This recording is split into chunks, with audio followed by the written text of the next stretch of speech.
qui est important, effectivement, c'est d'aider des entreprises.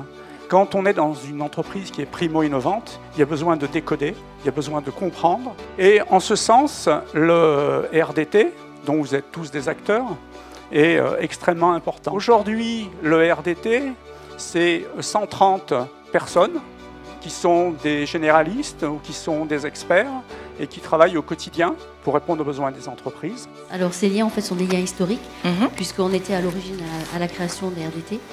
Donc on a toujours soutenu cette initiative, on y a toujours participé, donc en financement le fonctionnement au départ, et en continuant à financer les outils que sont la PTR et l'AIR. Nous, sur le terrain, nous sommes bien sûr au contact pour accompagner ce conventionnement et surtout avec une trentaine de personnes dans notre service compétitivité internationale. Nous sommes sur le terrain, visitons les entreprises et faisons donc partie de ce RDT comme un certain nombre de personnes ici présentes. Le RDT, c'est effectivement son animation, ses financeurs, mais c'est bien et avant tout l'ensemble des équipes qui sont sur le terrain, en proximité avec les entreprises.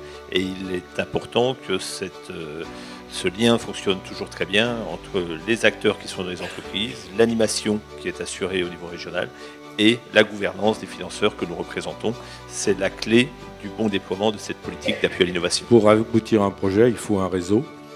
Parce que si vous êtes bon en plasturgie ou en mécanique, vous n'allez pas être bon en design, vous n'allez pas être bon en commercial, vous n'allez pas être bon dans d'autres domaines. Donc le réseau nous permet de réunir toutes ces compétences et d'avancer rapidement. Le fait d'avoir un conseiller RDT avec des process bien définis, ça a permis de minimiser les risques et de sécuriser le projet.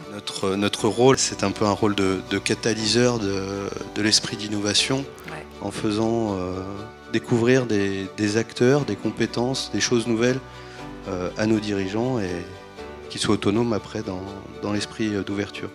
C'est grâce aux entreprises, c'est grâce à l'action conjuguée des uns des autres, en mettant nos moyens et en faisant en sorte que tout ça converge sur une stratégie commune à tous.